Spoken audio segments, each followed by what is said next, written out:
Okay, so it looks like most people are interested in home equity loans and renovation loans. There are people interested in others, and then cash savings, cash out refinance is in the teens.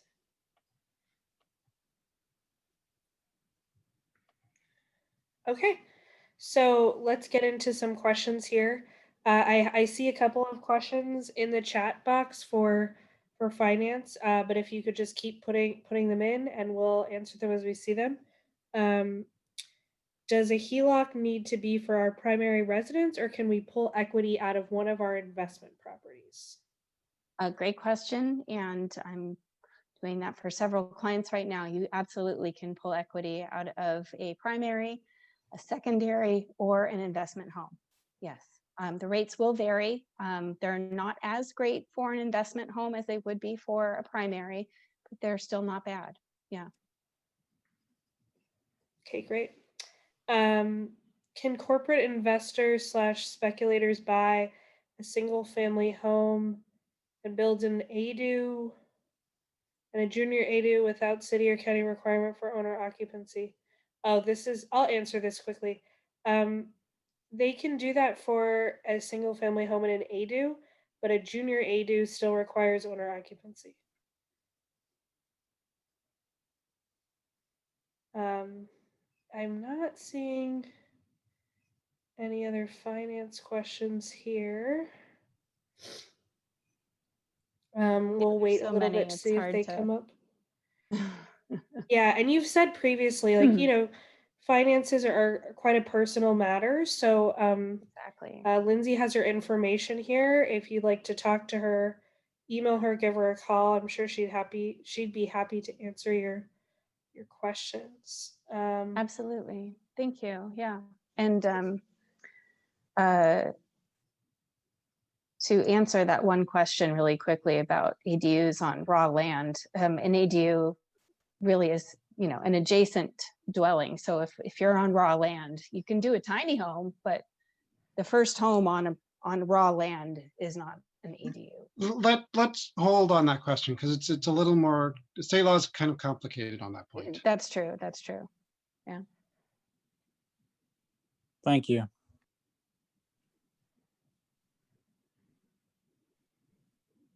Okay. Let me just check one more time. Okay, so we have breakout rooms, and unfortunately, we don't have anyone from Ross here because of a family emergency. So if you're here from unincorporated Marin County, you just have general questions, or you're here from Ross, please just stay in the main room. If you are here for Mill Valley or Fairfax, I'm opening the rooms right now. You should be able to assign yourself a room. However, if you RSVP'd to this previously, then we've assigned your room.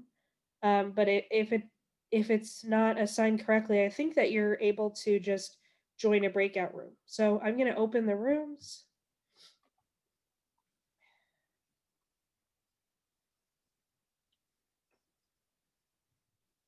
Okay, it seems like people are joining the rooms. So Jillian, this is Danielle, just to clarify, there's more Q&As that will be answered when we get back together? Yes, we'll have a couple more Q&As. Okay, great. The breakout room is not offering unincorporated Central Marin. So stay in this room and we'll answer those questions. Thank you. Yeah, if you're unincorporated or you are in Ross, just stay in unassigned and we'll answer your questions. If you're in Fairfax or Mill Valley and you're in this room, then you can join the Mill Valley or the Fairfax room. If you're in San Anselmo, why don't you stay in this room and we'll try to answer your questions. Same with San Rafael. Let me help. Okay.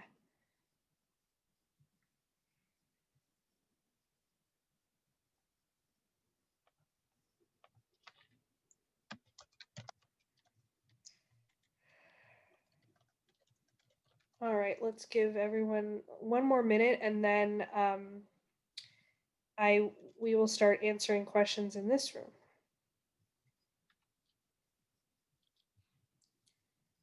If there's anyone who's in the unassigned room who wants to be assigned to Fairfax or Mill Valley, send me a message in the chat box and I can assign you. But I think everyone's filing into their rooms. I'm not sure how to join. How do you join a group? Is this Alan Frankel? Well, yes, that's the account, yeah. Okay. What room would you like to join? I can just assign you. Mill Valley. Okay.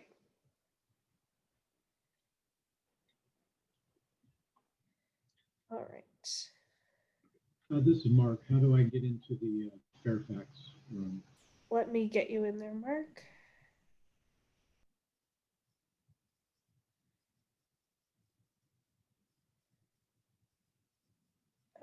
Okay. Fairfax, please. Okay.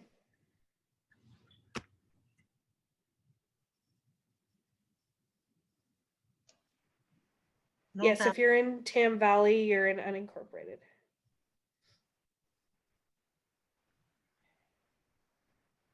Can you put me in Mill Valley? Sure. Thank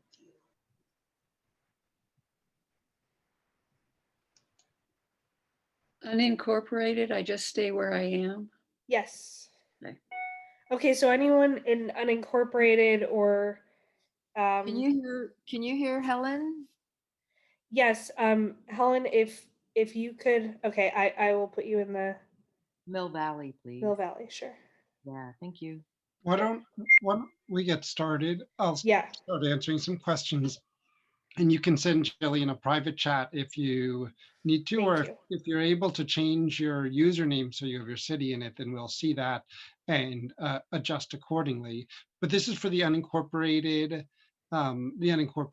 room. So I'll start with Nicholas's question, which he's been waiting patiently. Can you build on raw land? Okay, it's a little bit complicated. Generally, each city might interpret the law a little differently. The law generally says you need to have an existing or proposed ADU, or sorry, existing or proposed main building. Though in one spot, it appears they forgot to say that. So that's why it's a little complicated. But I think the intent of the law was that there should be an existing or proposed ADU. Jillian, do you have anything to add to that? Just that we don't currently have a code for tiny homes in our legislation. I'm sorry, in our code. So yeah, I mean, I think you've said this already, but ADUs are accessory structures, so you have to have a main house in order to build an or ADU. a proposed one. Correct. Yeah. Right. Okay, I'm seeing. Proposed one, how long? I mean, you could only be proposed for so long before you crack down on me, correct? If I just built the ADU or a tiny home, because there's no tiny homes allowed in Marin, correct? Sorry, could you say that again? I'm not quite sure what. Sorry, Joshua, sorry. So his question was, what if he proposes it and never gets around to building the main house and just has the small one? I mean, unless there's in the jurisdiction, there's a minimum minimum square footage size, you can just build a small house. It's not totally clear to me what you'd get by calling it an ADU. So I can just build a small tiny home essentially on a property out here in Marin County, correct? Some people use the word, I don't want to spend too much time on this one question. Some people use the word tiny home to mean a small home on wheels. And in California, because we live in earthquake country, everything has to have a proper foundation. Some jurisdictions have a minimum square footage for your house, but that's not too common. That would be unusual. So you could build, I'm going to avoid the word tiny home, because that means different things to different people. In most jurisdictions, you can build a very small home legally. Where could I find more information about this with the county? You can send me an email. My email is jzeiger, Zeiger @marincounty.org. I do want to say that depending on where you are in unincorporated Marin County, you may have to go through design review board, and you're going to have to do a permit that's going to have conditions of approval, and potentially a condition of approval is that you build your main house and your ADU at the same time. But we can talk more. You can send me an email, and it might be helpful to talk to someone in our current planning department as well. Thank you very much. Yeah. Good. Let's keep going. Someone asked, how long does it take to get a unit installed up and running? Brandy, do you want to comment on that, or should I? We generally say 3 to 6 months for the design and permitting process. I mean, it could take a little more depending on your property, and then 6 to 12 months for construction. So again, it's going to just depend on site specific, property specific elements, as well as like what you end up wanting to build. And people sometimes find that prefab or modular homes cut a little bit of time off that. They sometimes can get done a little bit faster. We have a question from Dave. Does sewer connection have to be same as main dwelling, or can it be separate? So you go ahead, Josh. It depends the type of ADU. State law says that if you're converting existing space, you're allowed to have it as part of the existing plumbing. But if you're building a new structure, not converting existing, then the local utility district has the option of requiring a separate meter or a connection charge. Though the connection charge has to be scaled down. It can't be what they charge a single family home. It has to be less. It's a little bit complicated. So it depends on the type of ADU, either zero, or either you can do it, or there'll be a scaled down charge. Okay, next question. In Ross, is it possible to build an ADU, and how costly to build? I'll answer the first part of the question. Yes, it's possible. And on our website, we actually have a resource that shows you all of kind of a basic version of the planning and building requirements for building an ADU in Ross. And then we also have our calculator that shows you how costly it is to build. I'll start with answering this part of the question, but I'm sure that Brandy and Josh will chime in with some helpful nuggets. It really depends on the site. You know, is it steep? Is it flat? Depends on how large it is. Is it attached? Is it detached? So cost really varies. Yeah, so I mean, I think a very rough place to start might be $400 or $425 per square foot. What we find is generally, if you're converting your basement or a room, that's a cheaper way to go. Sometimes when people convert a garage, they get lucky. More often than not, there's not too much savings from a garage conversion. That's because oftentimes you'll have to tear up the foundation and do a waterproof foundation. And a lot of times you'll have to tear out the windows and do legal windows. And like it ends up just not being, it seems like it'd be a lot cheaper, and a lot of times it doesn't be. Garage conversions don't end up being that much cheaper. Modular, if you're looking for like a single wide trailer or something, there's a lot of inexpensive options, but I see most people who are thinking about modular are thinking about nice, comparable in quality to new construction. There's not too much savings again in cost there. If they can get it into your lot easily, if it's a flat lot, they don't need a crane. You might end up with 10% savings compared to stick built, but not a huge savings. So there are some savings in terms of time. a couple of tips. So the biggest one is if you can convert existing space, that's the cheapest way to go. If your jurisdiction allows a 2-story ADU, you'll save costs because the foundation and the roof costs are spread in half. And as it gets a little bigger, it goes down in cost per square foot because bedrooms cost less to build than kitchens and baths. But use our calculator, play around. It's at least a starting place. Thanks, Josh. Next question, we have very old 2-story wooden barn used as a studio. What building codes would apply to the building for a new second floor ADU? I'll start. If you're building an ADU, you have to abide by all of the existing building codes. So you'd have to look up the building codes that we currently have and make sure that your building is up to code. Yeah, I mean, there's two sides to it. There's the planning side, which is like you're the permission to build, and that'll be really easy. If you have an existing building, you'll kind of just get permission to convert it to an ADU. But then there's the how do you do that safely side, the building side.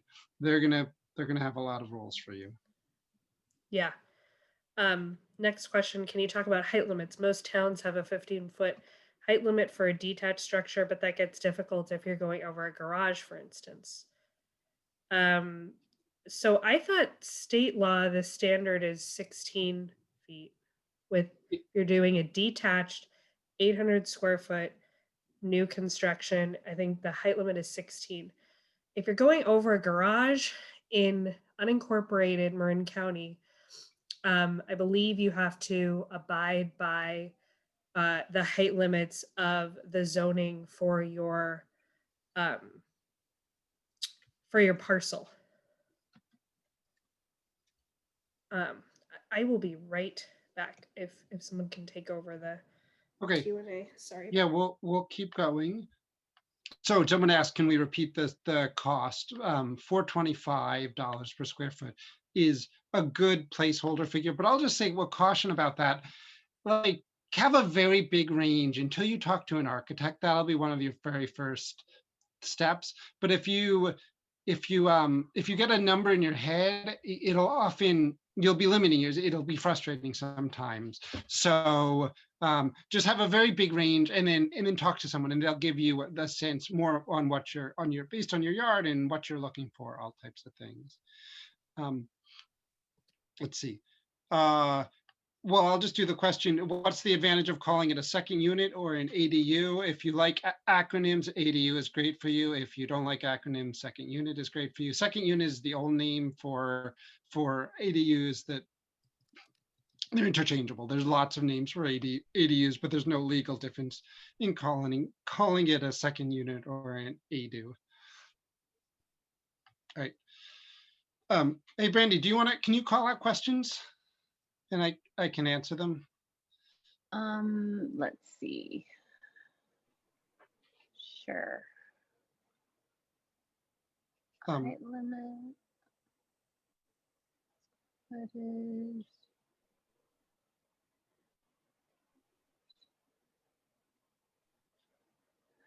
Okay, how do these alter property taxes? That's a good question.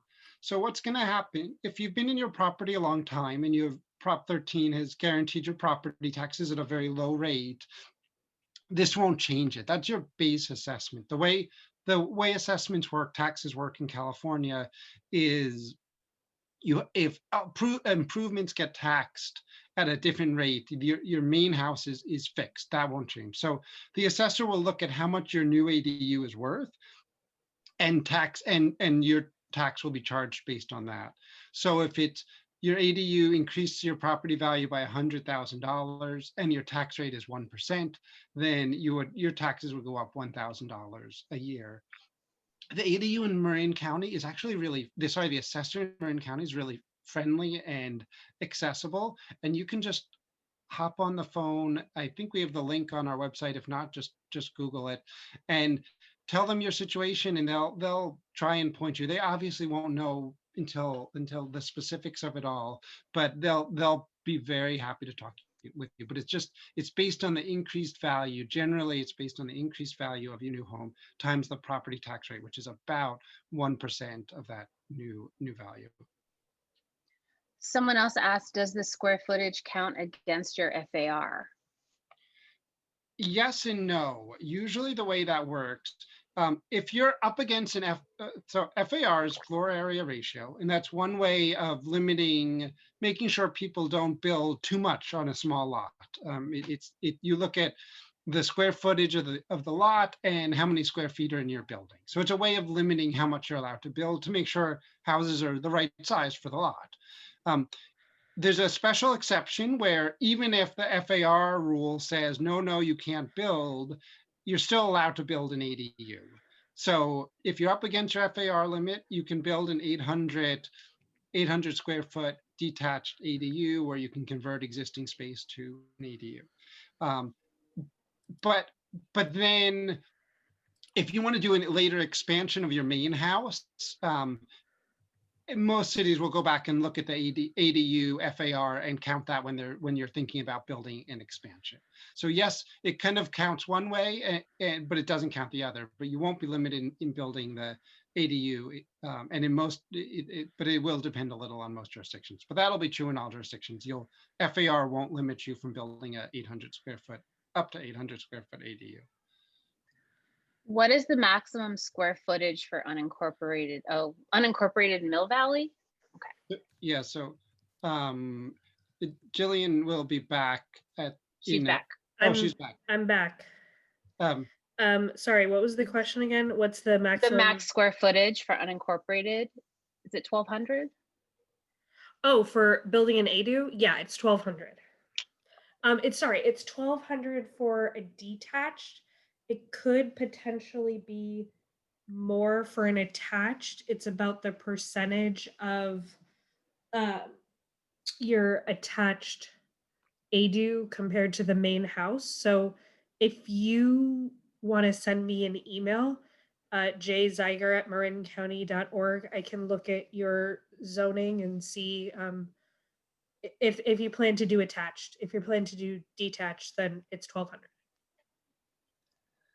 Someone else asked that Berkeley makes it very transparent and easy to plan to build an ADU up to 800 square feet. Is it different everywhere in Marin?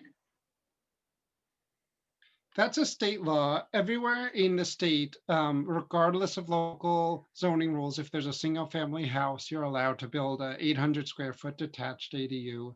And the setbacks, the distance from the side and rear yard property line are 4 foot. It can go up to 16 feet. So that's all the same. Some cities have better handouts and other information than other cities, but in theory, they all have the same rules that it's allowed automatically. Someone else asked, what do they do to make their ADU legal? So the best thing to do there is just to go into your city and talk to them about the process. Most cities they're mostly concerned about properties being safe and habitable and not fire hazards. So I would just go in and talk, make an appointment. I guess check some cities. Each city has a different policy about whether or not they're open now. So call and see if they're open, if they're doing phone appointments. Some of them are doing outside only appointments. Some of them are doing by appointment only. But figure out what the rules are, or just email them and ask them generally, how does it work? Again, the state law says that you're given 5 years to bring it up to code, and they only will deal with safety issues. And you can ask them what type of things they think of as safety issues. I mean, there's a small chance that I think everyone's worried that the city will then hunt you down or something, but I've never heard of that happening. It could happen. I don't want to make promises, but most building officials and most inspectors are just too busy with complaints. Like this long backlist of complaints that they're not even getting to. And if someone goes and asks an innocent question, they're just not on their radar or priority list or any way of even tracking it to bother to track you down. And if you really feel uncomfortable, just don't tell them your address. Okay. Please explain the rule for no owner occupancy until 2025.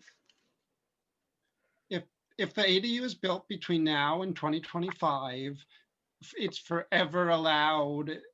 You don't ever have to live there. You can always rent out both units separately or both units together. There's no owner occupancy rules if you build it before 2025. After 2025, cities have the option of putting in owner occupancy rules. It'll be up to the city after that point, but not going backwards. If you finish it now, you're grandfathered in forever.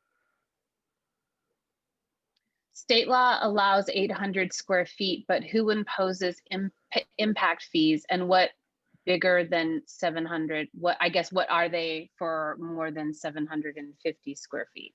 So, Not right, entirely sure. I think there's this weird thing where there's all these different numbers floating around. One of them is everyone's allowed to build an 800 square foot detached ADU, regardless of the local zoning rules, if you have a single family home. And then for some reason, they chose 750 square feet as the cutoff for where there's no impact fees. So if your unit is under 750 square feet, there's no impact fees. If it's over 750 square feet, the impact fees are proportional. So suppose your main house is 1,500 square feet, your impact fees would be half the cost of the main house. Or if it's whatever 2,250, it would be a third the cost of whatever the impact fees would be for the main house. And Jillian, do you know what typical impact fees are for the unincorporated county? It so varies by city. Yeah, it really does vary a lot. The impact fees that you see the most in unincorporated county are the roadway impact fees and the traffic mitigation fee. And both of those fees are they're under our Department of Public Works. And you don't have to pay those fees if you're under 800 square feet. If you're more than 800 square feet, then you have to pay a proportion of their fees. I'm not sure how it's calculated. I know they're actually making changes to that, and it's probably going to happen in December or January. There's also, school fees are considered impact fees. So what your school district is, and you shouldn't have to pay the school district fee if you're under 800 square feet. I know not all school districts know about 750, right? Sorry, Josh. Yeah. 750. So, and I know not all school districts know about this. So you might have to say, hey, there's a state law that says I don't have to pay this impact fee, and you might have to bring it to their attention. And so someone go ahead. Someone asked what an impact fee is. Or apologies for jumping into jargon without explaining. So cities will typically charge a couple different types of fees. When they're reviewing your plans, they'll charge what it costs to review them. And when they're going out and doing inspections to make sure it's safe, they'll charge fees for that. So those are maybe building or permitting or planning fees, and they tend to be modest. They're going to be just 1% or 2% of your construction costs. They're not going to be very significant. I mean, 1% or 2% is a little annoying, but it's not going to break the bank. Some cities charge special fees to fund their parks, to build new parks, to build new fire stations, new schools, kind of these big new projects or improvements. And those are called impact fees. And in some cases, in some cities, in rare cities, those impact fees used to add $30,000 or $40,000 to the costs, in 60,000 in some cases, to a home.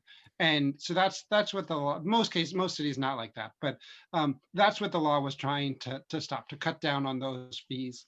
Most cities have much more modest impact fees, but they tend to be higher than the building and permit fees, which is nice. Why it's good that they're exempt for a lot of the units. And then I'll just also say, there's a little bit of debate about the state law, whether or not the school districts can start charging fees at 500 or 750 square feet. I would just call it an unsettled part of law. And if the school district tells you they charge over if it's more than 500 square feet, you're probably not going to change their mind. There was a question, someone asked if there is an advantage or disadvantage to building a detached versus an attached ADU. Not significantly. There won't be too much difference in cost. Sometimes the attaches are a tiny bit cheaper because it's closer to utilities, and you share a wall. They're sharing that wall is not going to save much. The utility cost might be bigger. In some cases, there's different rules about the size of the ADU you can build too. So you just have to talk with your city if there's different rules. Mostly it's whatever works best in your yard. There was a question about, does the 5 years to bring up to code provision apply only to unpermitted units built prior to January 1st, 2020, or will that apply going forward? I think there's a date where it applies, probably January 2020, but I don't remember for sure. And finally, I saw a couple questions. Folks were asking about, are there vendors or contractors or project managers that focus in this space they can contact? I know one that we generally don't say like, oh, we can't vet them, the county can't vet them for a myriad of reasons, but the Marin Builders Association is a really great place to start. They have a great compendium of, folks working in your community. Additionally, if you know anyone that's built something, say, hey, who is your architect? Who is your designer? Word of mouth. And then I'll let Jillian and Josh finish on that. No, I think Marin Builders is great. I also think, I think that Brandy and Josh have touched on this a little bit, but if you have family or friends who have completed a construction project recently, it's good to talk to them. Building an ADU is not very different than building a new house or so any general contractor I think could be really useful to talk to about building an ADU or a JDU. And I'll We just also have, oh, go ahead, Josh.